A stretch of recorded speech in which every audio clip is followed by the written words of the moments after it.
Eh ben Nicolas est en train de tailler une moulure qui va tourner autour de ce beau volume en pierre. Qu'avait filé doucé nos programmes pour ce bloc de tercé. Nicolas travaille sur le chanfrein qu'il est en train de dégrossir sous l'œil averti de son formateur. Pour obtenir les compétences et savoir-faire du travail de la pierre, il faut maîtriser la géométrie, connaître les matières et surtout exercer son tour de main. Donc là ils sont en formation de septembre à avril pour apprendre toutes les bases, déjà apprendre les bases, les différentes facettes du métier, de partir d'un cube et faire une moulure qui va s'intégrer sur un monument historique ou pour une cheminée ou pour un escalier ou pour un évier, voilà, pour des particuliers ou pour notre patrimoine. Et pour la restauration des monuments, Notre-Dame de Paris par exemple, les besoins en main-d'œuvre en taille de pierre et en sculpture sont importants. Ici à la Forêt Pab, une soixantaine d'apprenants se forment chaque année.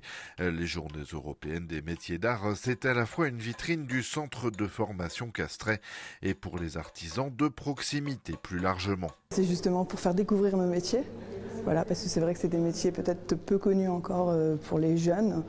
En troisième, au lycée, ils ne connaissent peut-être pas toujours ces métiers, donc ça nous permet nous de faire découvrir un peu tous les métiers d'art qui peuvent exister. Donc effectivement, on est heureux et ravis d'accueillir aujourd'hui une dizaine d'artisans pour montrer leur savoir-faire, qui puissent aussi faire des démonstrations.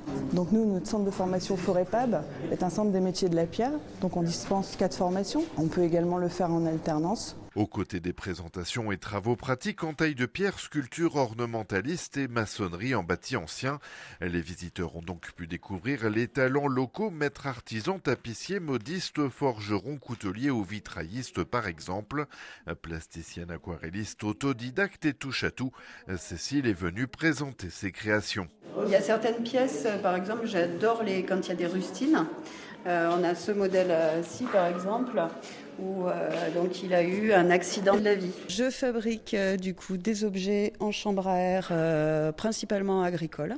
Et en fait, je suis particulièrement attirée par la récupération, le détournement d'objets. Et en fait, en Afrique, ça fait des années qu'ils font déjà ça bien avant nous.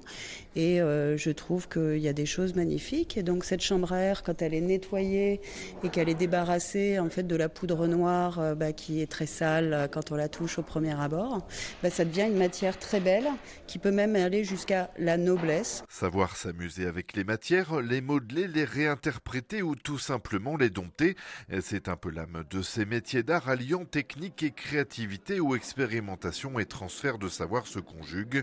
Un refuge pour la qualité et ce que l'humain a de parfaitement singulier.